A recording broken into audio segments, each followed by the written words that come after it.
សួស្តីបងប្អូនអ្នកស្នេហាមកស្អីទាំងអស់គ្នាថ្ងៃនេះមកធ្វើវីដេអូណាបាទនេះក្បាលវាបាទក្បាលវានេះបាទ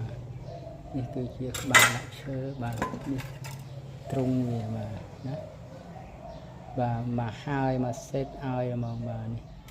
បាទរួចរាល់ហើយបាទនេះសំភារៈវាបាទរួចរាល់ហើយតែមួយឈុតនេះគឺមានម្ចាស់ហើយណាបាទមានម្ចាស់ហើយមួយឈុតនេះ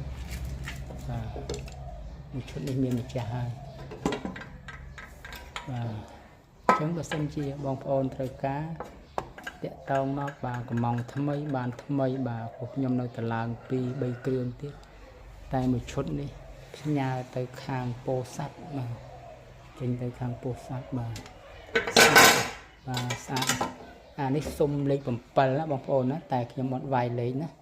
សុំលេខ7ហ្នឹងអស់ធំហើយបាទលេងក្រមក៏បានយើងជាប់ដងលេងលុបបានពោះវាកូនកាត់លុបវាណាបាទកូនកាត់អាហ្នឹងបាទអញ្ចឹងមិនថាលេខ7សុំហ្នឹងបាទធំលេខ7សុំហ្នឹងណាបាទណាលេខតូចមានតែលេខតូចវាក៏មានតែអត់ស្រឡាញ់បាទគេអត់ស្រឡាញ់គេច្រើនស្រឡាញ់សុំធំនេះបាទណាដងវាណាស្អាតបាទប៉ុណ្ណឹងបាទល្មមលេងយើងដៃថ្មីដៃចាស់លេងបានដូចគ្នាបាទខ្ញុំឥឡូវក៏ខ្ញុំត្រឡប់មកលេងលុបនឹងដែរបាទពោះលុបនេះកាលណារលកមកវាអត់ចំណាយពេលយូរវាត្រូវតែចោះព្រោះវាលឿនបាទហើយ